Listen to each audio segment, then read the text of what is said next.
আচার কদ্দূর রে?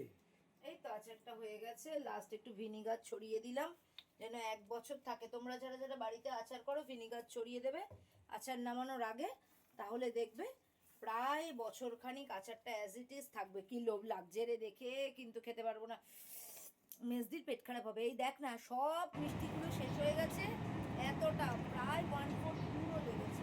তুই এবার রাখ, আমি এবার পেরে দিলে দেখাবো। ইয়া গাম্বার গাম্বার চারটে আমি মাত্র এইটুকুনি আচার হয়েছে। যাই হোক, বনানি দি, সীমন্তী দি, অতসী দি, শ্রাবণী, বৈশাখী দি, বিদিশা সবার জন্য পাঠিয়ে দেবো। বনানি তো বলেছে আমি নাকি এখন খারাপ কমেন্টের উত্তর দিই, ভালো কমেন্টের উত্তর দিই না। এটা কি হতে পারে বলো?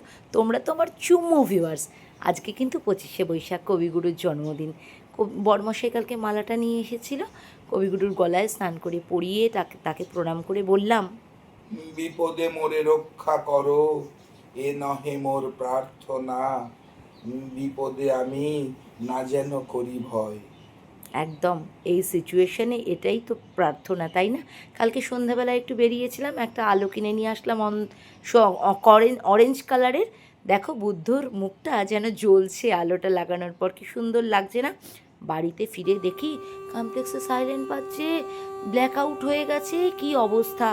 এই যুদ্ধ লাগলো নাকি ভয়ে, যখন কাঁপছি তখন দেখি না, কমপ্লেক্সে আমাদেরই পরিচিত এক ওনার্সের গাড়ির হর্ন খারাপ হয়ে গেছে।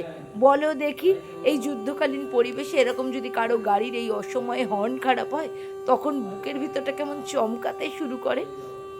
যাই হোক, যদিও এই জায়গায় আমাদের এই জায়গার পরিবেশটা হাস্যকর তৈরি হয়েছিল, কিন্তু পাকিস্তানের পরিবেশটা সত্যিই খুব খারাপ। ভারতীয় হিসেবে বলবো, খুব শিগগিরই এরকম আমার লাইটের আলোটা যেমন উপরে সুন্দর করে ছড়িয়ে পড়েছে, ওদের জীবনেও এরকম সুন্দর একটা সূর্য খুব শিগগিরই উঠুক। সাধারণ মানুষের তো কোনো দোষ নেই।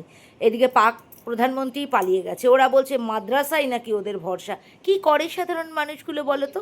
আমরা কিন্তু এখন সন্ধ্যাবেলায় কবিগুরুর জন্মদিন পালন করব বসেরা, তোমাদেরকে তার ক্লিপিংস দেখাবো। এখন তাহলে যাই, টাটা বাই বাই, কেমন?